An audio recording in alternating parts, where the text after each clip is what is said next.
I am going to chat today about my parenting mistakes with Cindy. My name is Macy. I'm the founder of Autism Career Pathways, a nonprofit here in San Francisco Bay Area. And Cindy is the account moderator of looking at life through a different lens. Good morning, Macy. Hey, how are you? I'm good. How are you?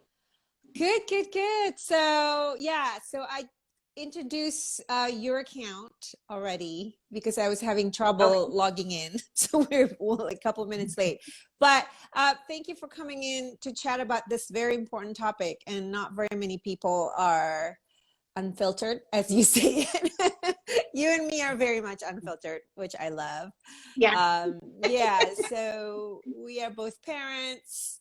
I am a very late diagnosed mom with autism.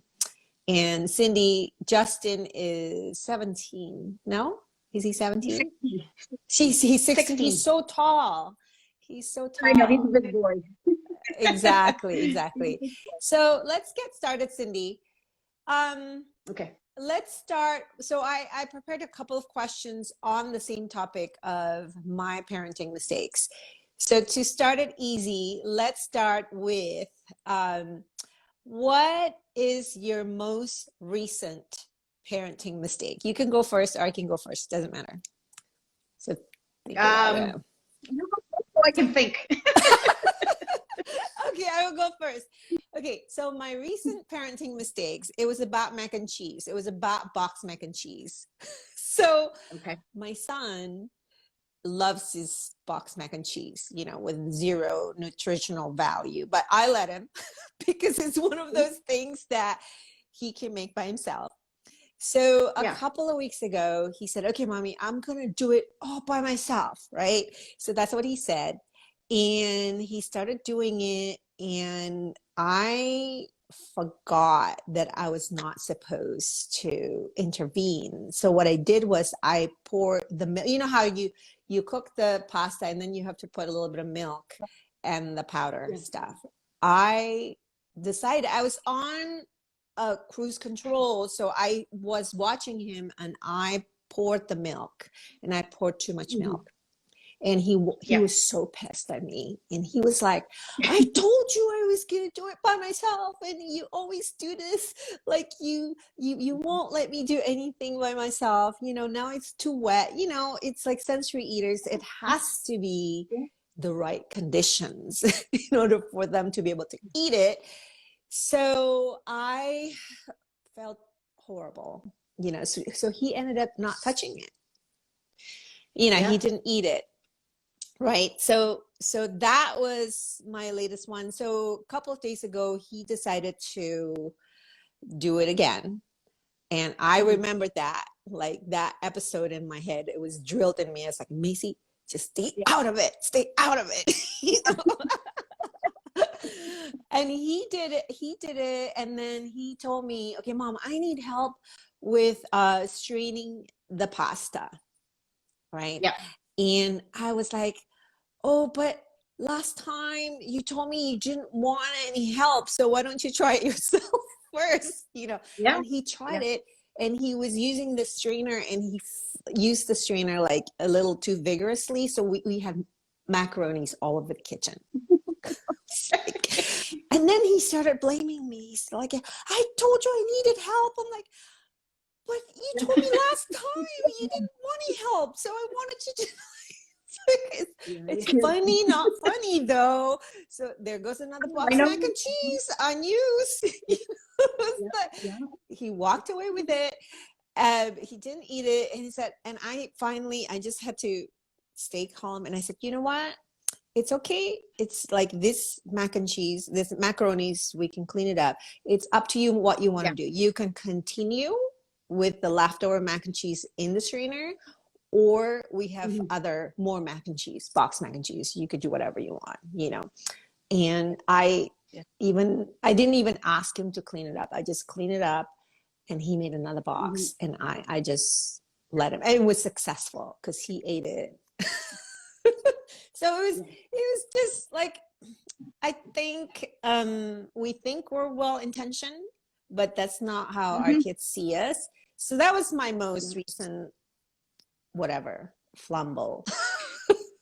I just wanted to kind of go off of that. I can go off of that then, because Sure. for me, in anything like that, I find as a parent, it's hard to pull back and encourage that independence. So you never know whether to help or whether not to help. And a lot of it, like you said, is sensory, but I think a lot of it is also anxiety. Yes. So anxiety, they want to try it. And if it doesn't turn out, like I know because that's how I feel. So if I'm going to try something, I get anxious. And I'm assuming that Justin is like very similar. The anxiety takes over and the anger comes in for a lot of people when they're anxious, right? Yes. And as parents, we're the ones that so call that in, right? We're like, because it's always, it's our fault. It's this, it's that. And it's not meant on their end. I know that, I'm not to say, Mom, this is your fault. That's the anxiety talking. And I know that from experience, because even my daughter, same thing with anxiety. It's anger that comes out, right? So it's that fine balance between stepping back, even though they can do it. Yeah. Because I'm one that's like, I was really bad for always interjecting, especially when Justin was younger. And now more, I try not to do that as much when I'm out. Yeah. But I have really high anxiety. So when I'm out, I have to have a fine balance, because I do have control issues because of my anxiety. Yes, me too. So, right?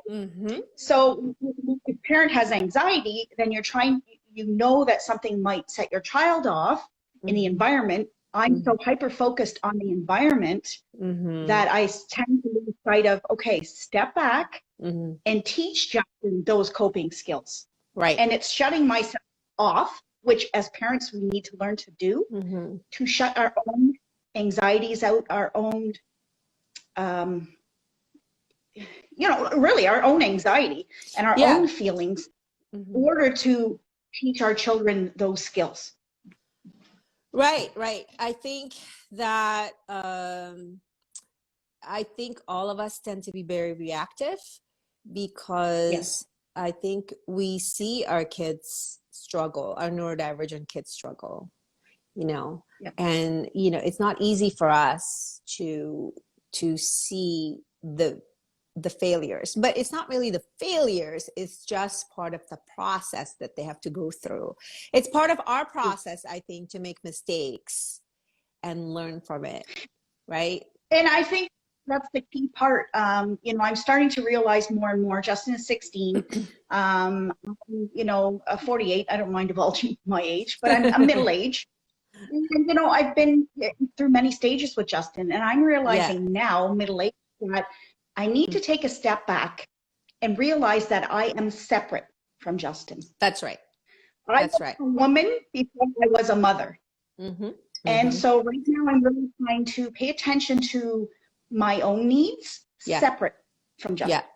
And I think as parents, that's what we need to start doing, because I know a lot of, neurodiverse, autistic, and neurotypical, very clashy. And I think part of that is, as parents, we are very protective of our children. Very much. And when we feel attacked, we attack back. And it's not, it's not that we don't love our children. We deeply love our children. It's, we have a hard time separating our own needs from our children. Right. And I think that even with my daughter, who is she's neurotypical. I have very hard separating myself and my own emotions from things that she was going through, because I felt, I'm an empath. I felt everything. And many parents are like that. When your children are hurting, of course, or they're anxious, or they're going through meltdowns. I feed off of Justin. So a part of that, my parenting mistake is I need to really identify, try not to feed off of him. And it's not easy, but it's a goal that I need to work on independently. Yes. So what you feel like that? Yeah. So I think that's a second very common parenting mistake, and I call it a chronic one. It's a chronic parenting mistake that we take it personally. where it has nothing to do with us. That's what you just described very, very well. Yes. Right. And I think as our kids, neurodivergent kids grow up and they want to assert independence and they want to have a voice, and not just speaking voice, but just like communicate to us, hey, I want space, you know, and I really miss like affection, because my son's like, no, don't touch me. If you touch me, you have to pay me $1. And I'm a sensory seeker, you know. I was like, oh man, I'm always jealous to see like moms who could still hold their like preteen's hand or something, and he won't. I won't. If you know, don't get me. I just miss that, you know, for my kids, and part of it because I'm a sensory seeker and I love like, you know, being squeezed and hugs, and you know, so it's hard not to take it personally. Do you have other specific questions about like not for other parents, like what are some other examples of not taking it personally, that our kids are separate than us? I think one thing I know for myself, what I would take personally lots of times is going out to different functions, and I'm a social person, and wanting to be able to be in with everybody, whereas my son couldn't handle that. And so I had to learn from a very young age for him that his needs had to come first above mine. And that was, it was a struggle for me. And for many parents, it's a struggle. But this is where you need to realize this is about your child and you that are different. And so many times I had to deal with my own emotion of feeling left out because everybody else was together. Well, I had to deal with that because in my mind, Justin came first. So when we were in places that were busy and he needed a break, we took a break. And I did everything together. When we were at a big hall and you know, he wears headphones, noise canceling headphones. If I saw that his face was in distress, right away, I took him outside. We would walk around the building or in the parking lot, and then we came right back in. And we didn't have a meltdown because I continuously did that the night wherever we were. And yes, I felt like I was missing out on a lot, and I had to deal with it on my own. And I think that's where counseling for parents comes in handy. Or talking with other parents, maybe more privately, because I know this is the big thing is, you know, where autistic individuals are saying, you know, we read everything you're saying and it hurts us. And we've gone through trauma, and, you know, we're trying to reach out to you. And then we have parents who feel like they're attacked. And I just would love to see movement forward. And that's why I always talk about empathy and compassion and respect and kindness, because everybody has their own journey. Just because I'm a neurotypical parent doesn't mean I wasn't a woman before I had my autistic son.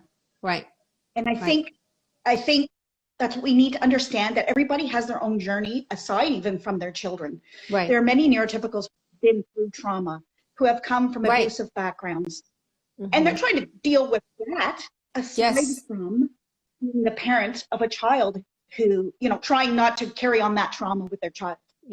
It's a very fine line, a very big balance. I had a wonderful childhood. My parents were amazing. I miss my mom every day.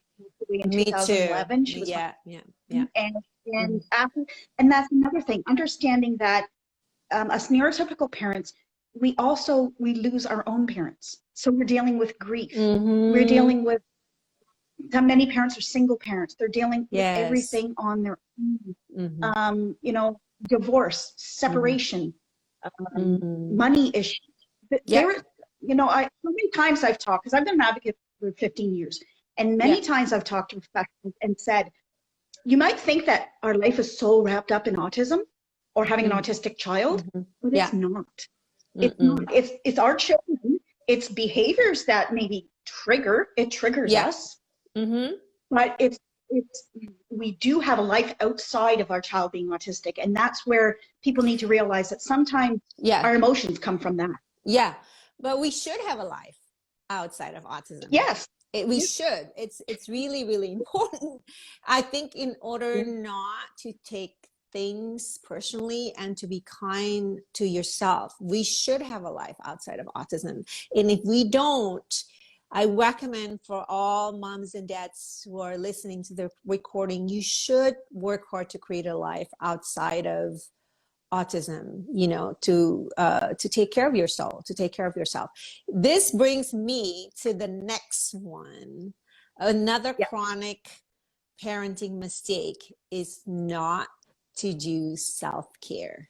I'm really bad at that. What do you think?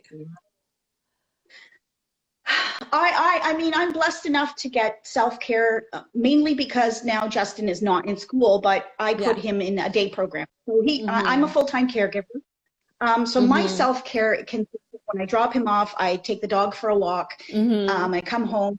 Usually, you know, I do a lot of my advocating. So I get on. I mean, this is my full-time job, right? Yes. It's that's what I do. And so, you know, many people may not think that's self-care, but for me, it is. It's reaching out to people. You know, sharing my journey with them, sharing, you know, many lessons that I've learned. I enjoy connecting with people, but the fine line, like we talked about, is I have a very hard time separating myself from Cindy, the woman, and Cindy, the advocate. Yes, that's very important. The big, and I honestly, it's the biggest struggle I have in my life is separating, and I've always had that. Everything so wrapped around Justin that I don't know who I am. Exactly. So that's a very, very, very, very important point. With Justin. Like, you know, I don't blame Justin at all for that. It's just being a parent of any child, you get so wrapped up in your kids, but when your child has a disability, it's just very different. It's very different. You feel very protective and very protective of Justin when we're out with Justin all through his life, because I'm sending him to people that I hope to God will take care of him and love him like I do. And that's a scary thing. It's a scary thing, trusting people, some people that you don't sometimes even know in day programs or you know, you drop them off with, you know, in different things, and you're just hoping and praying that people will treat him the way you treat him. Right. And it doesn't always happen that way. And that's why I advocate. Exactly. But, you know, the next very common parenting mistake is for us to want to fix, and we actually do try to fix everything, you know, and it starts from the little things like putting our kids' shoes and not allowing time for our kid to, this is just an example, to, you know, be able to put his feet into his own shoes. It starts from little things. But then it seeps through into just our mindset of my child is not able to do this today at this moment, so let me just do it for him or for her, you know. So but I think when we do that as parents, we're also sending a message to our kid that, you know, if other people do it for me, it's better, it's faster, right? And then they grow up you know, and I think that affects their ability to believe in themselves, and also self-advocacy, you know. And just because you're a young adult who is non-speaking, it doesn't mean you cannot self-advocate when you sense danger or somebody's trying to manipulate you, you know, that you can actually self-advocate. But this is actually a very important point, you know, to tell parents. So go ahead. What do you think about this? I agree. I think, like I said, for me, it keeps on coming back to my own anxiety. My own anxiety gets in the way. And many times when Justin was little, safety was a huge issue. So a lot of my control would come because I knew maybe he could dart across the street. So, you know, I would kind of hold on to his hand if he didn't want to hold on to my hand. So it was a battle between the two of us, because it was, a lot of it is safety based for a lot of our little ones. And it's important to know that what we need to do in cases like that is slowly work on those skills, you know. So, you know, how do we teach them safety? And in small chunks, you know, how do we make sure they're safe? I mean, we had a pool and Justin was little and he was not afraid of water, which many of our kids are like that. We ended up putting a fence around the top of the pool. Yeah. So he couldn't get in. He, excuse me. He tried. And so what we did in that case, I said to my husband, he's not afraid of water. And although he, we're with him all the time at home, what happens? Looking ahead of time, what happens if he's somewhere where there's water? So I decided between my husband and I, we took his life jacket off and we were blessed enough to have a pool. And he right away, he's a self-taught swimmer because he loved water. He learned to swim on his own. And then from there on, I'm like, okay, if he falls into the pool, at least he can swim to the So it's looking at those goals ahead of time. And in the middle, yes, that control issue is more. I mean, I had really bad control and anxiety when he was younger. Me too. It was to the point, and to honestly say I'm on medication. I have generalized anxiety disorder and I battle with depression off and on. And medication has been a lifesaver for me. Honestly, my anxiety especially, because when you're feeding off of somebody else and you're trying to control them because you have control issues, it's debilitating. And I got to the point where it was debilitating for me and I felt it was holding Justin back. And so I decided to medicate. And now, we are where we are because we've worked on skills for years. And I had to get hold of my own anxiety in order to do that.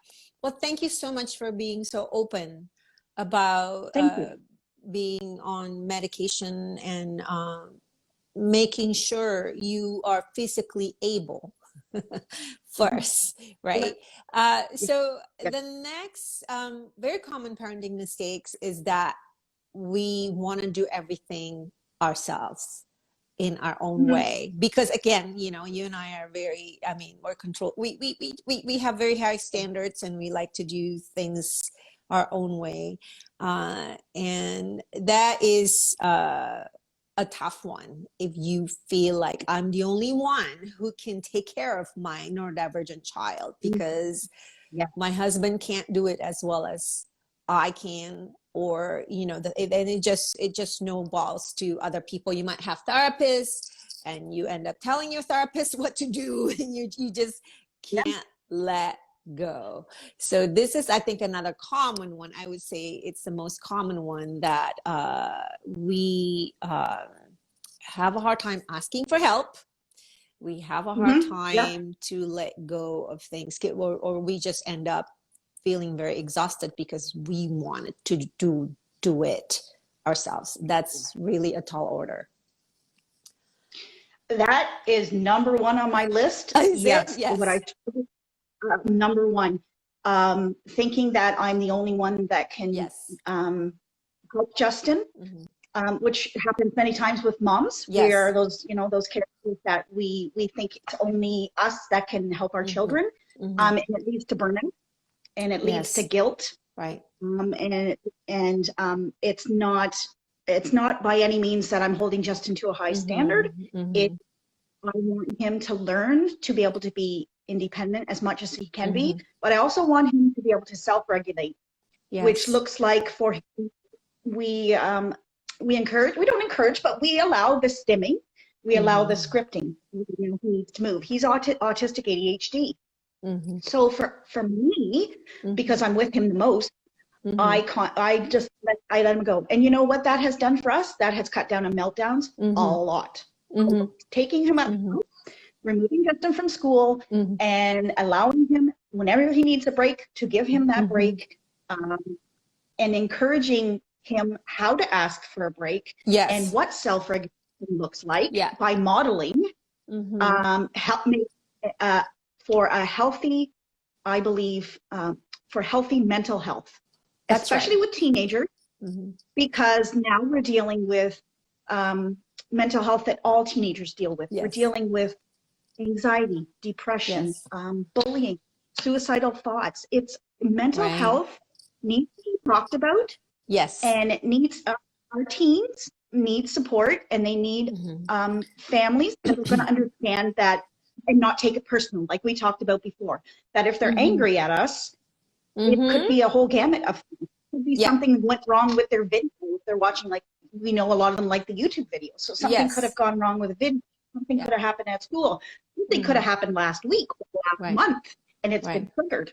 Now, I'm one to know about triggers because I get triggers myself with certain smells, you know, and so the way I parent Justin is I have a lot in common, I think, with Justin. Sure. And so how I live my life, I'm like, if this is going to set me off or if this is bothering me, then for sure it's bothering Justin. Sure. And so how can I him through modeling how to self-regulate? And more importantly, how can we teach schools, therapists, and people who are working with our children the importance of how to breaks, how important they are for the mental health.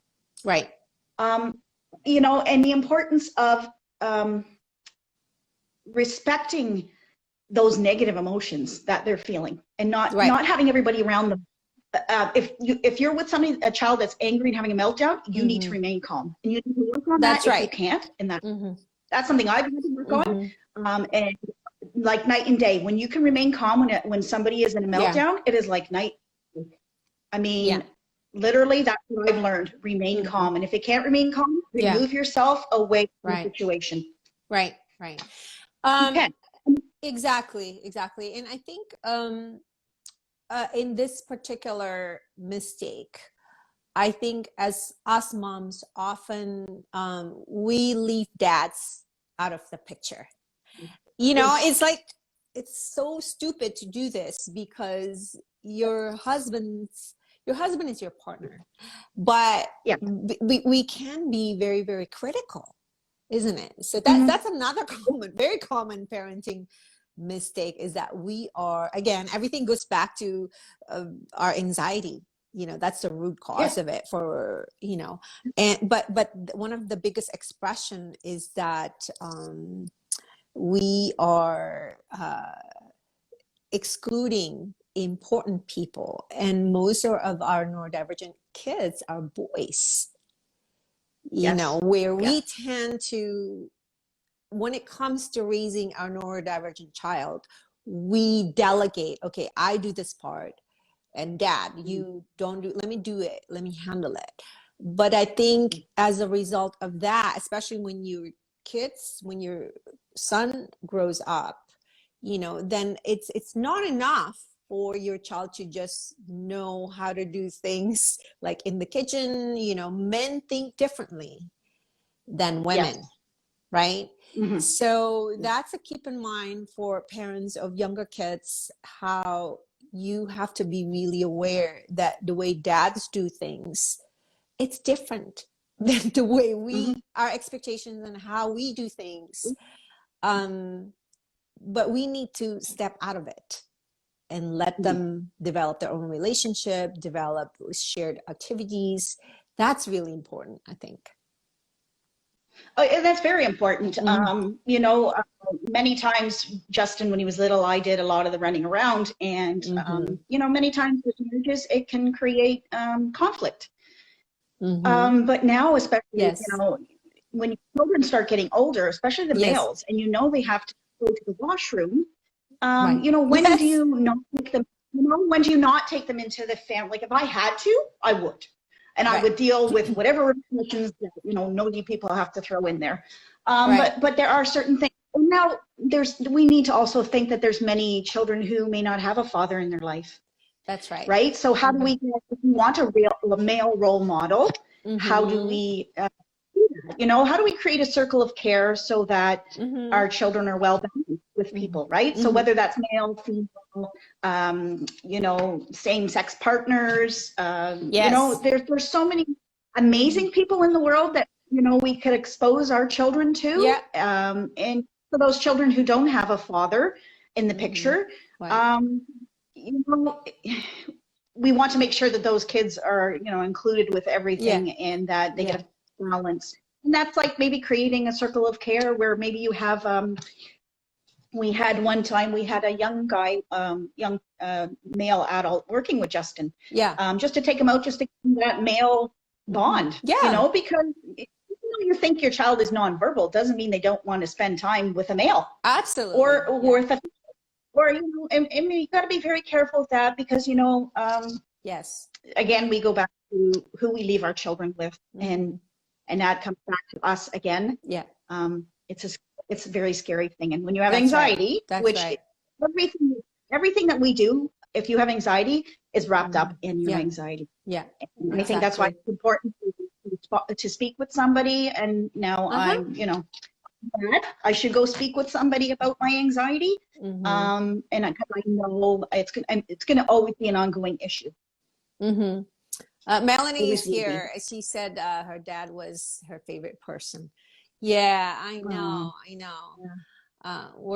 We're so lucky to have parents who love us, who can give us a template of what being a good person, you know, because it starts from there. You know, who are you as a person, and then from there you go on to fulfilling these other roles in your lives, you know. And not some people, they don't have that imprint, right? Yes. Exactly. So they're constantly in. Go ahead. Sorry. I think it's important to find your own personal purpose, and that's kind of what I'm doing right now. The goal for myself, because you know, my daughter doesn't live here anymore. She moved out. She's 23. Justin's 16. Yes. You know, and this is when you really start questioning, who am I? What is my purpose? And I'm all about empathy, compassion, kindness, and sharing the story separate from Justin, because Justin is one story, but I'm also another story. Absolutely. Right. And I want to make sure that those are two separate things. And, you know, it's creating a fine balance between the two. Yes. Can be very, very difficult. Yes. And I think it's also important to, yeah, go ahead. No, I was just saying, you know, from an autistic's point of view, you grow up feeling like you're questioning why many things in your life is difficult. You know, it's hard to focus, it's hard to achieve as much as your peers. I mean, because this is like my story, right? And it's when you grow up thinking like that, you tend to wait for people to tell you whether you're doing a good job or not a good job, you know. And it's very easy to lose sense of who you are and your self-worth, you know, because you're feeling like, oh, maybe I'm not good enough, or this is not good enough, you know. You're waiting for people to tell you what is your worth. And then today, with all of the social media, and it's easy to think that, well, if somebody on Facebook say this about me, good or bad, you know, and that affects you, but that it's not, it shouldn't be, you know, like that. So I think this is why everything that we have talked about, Cindy, like, I think we hit all the important points that I think when we're raising our kids, neurotypical and atypical, I think being aware of who we are and what mistakes we often do. And maybe we don't realize that we're heading towards a bad habit. But if we can always be reflective about it, take a moment, okay, why did that happen? Or why did I get into, I get into an argument with my husband or my partner, you know, to take a moment to be reflective. I think that's a good habit. Oh, for sure. It's taking that pause, which I've learned to do as I'm a little bit older. Right. You know, and I think a big thing that we really need to talk about is, so my page is a positive based page. And the reason I did that was because I want positivity in my life. I want to share the great qualities about Justin. I was getting very angry when Justin was younger, very angry. Comments, you know, we've never really dealt with much when we were out, but just anger on behalf of other families and what they were going through. And so for me, I thought, you know what, I'm going to create a positive based page. I'm going to tell everybody the things about Justin. And yes, I struggle But what I do on my, and this is a personal choice, is when I'm struggling, I talk to a friend, or I reach out to a friend privately, and we discuss that. And I found that works for me. I'm not feeding off of other people's negative energy in groups, which I find happens when you go onto a page, you go onto groups. It's a group mentality. So you could go on having a great day, and then you start reading everybody else's experiences, and then you go on the bandwagon because you're like, oh yeah, because this and this and this. And it can change your mood. And what I would absolutely is be careful on social media. If you're finding you're in a group and it's really getting in the way of your mood and your mental health, please disconnect. Get out of the group, take a break, hop on to a positive face page. I mean, I have over 7,500 followers, and I've only had to block one person. We've run the page here. And everything on there is positive because I refuse to have negativity on there. It's not good for me. And I'm the one running the page. I mean, I talk about Justin often. He is the reason I created the page, but it's important for our mental health as parents to recognize that you're in a group and you're not feeling it, and you're going in maybe happy and coming out upset. Maybe it's not the group for you. Maybe you need to create a smaller group of people who are on your page, like on the same page as you, with the same thoughts as you, and start private messaging. For me, that helped my mental health. Yes, absolutely. Setting healthy boundaries for yourself. Yes. You know, and don't get sucked into a dark rabbit hole. And this is why I like your Facebook page, because you take the time to take care of it. You advocate, and the way you advocate, you know, you make your presence known and your thoughts known in the way that people can understand. You're very relatable.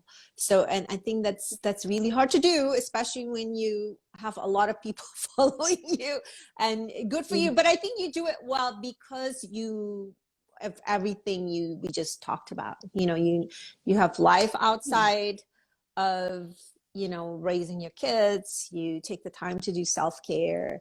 I think that's really important. So this is so awesome. Cindy, as always, I enjoy talking to you.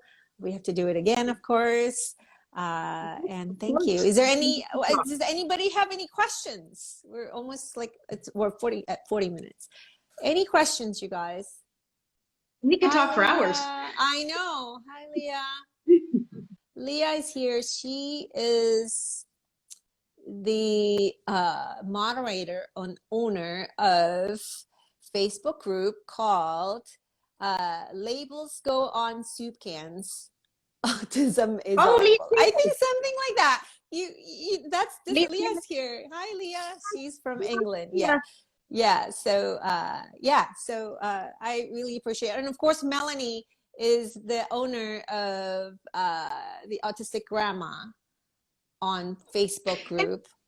Yes, and I think it's important to say that neurotypicals and neurodiverse can have amazing friendships. It is possible. You and I, Melanie is one of my best friends. And we private, you know, she comes to me and I go to her. And, you know, she's helped me a lot understanding certain things with Justin. And, you know, we have many and it's possible. It's not neurotypical versus neurodiverse. It's human versus human. It's, you know, let's be friends. Let's listen to each other. Let's be kind. Those are skills. You know, but they're important skills. As humans, love you too, Melanie. As humans, we need to realize that this is who we are. We're not neurodiverse or disabilities versus non-disabilities. We need to get rid of that because it's going to get us nowhere. And it obviously is getting us nowhere. So absolutely, you know, that's there's so much work that needs to be done in terms of breaking down stigma of people who are a little bit different, you know, or very different. You know, why not be a person who think about another person, you know, and I think that's a really important. There's a comment here. Hi, I'm an autistic 19-year-old. I don't have children and I don't know if I ever will, but it was nice hearing your guys' perspective. Thank you. Oh, thank you for saying that. Yes. Yes, excellent. Okay, excellent chat as usual. I will post this recording on Instagram, IGTV, I think, and then edit it and then Okay. upload it into YouTube and send it your way. Okay, thank you guys. You're right. Have a good week. Yes, I Okay, will. you too. Bye bye. Thanks, Cindy. Thanks, guys. Bye. Bye.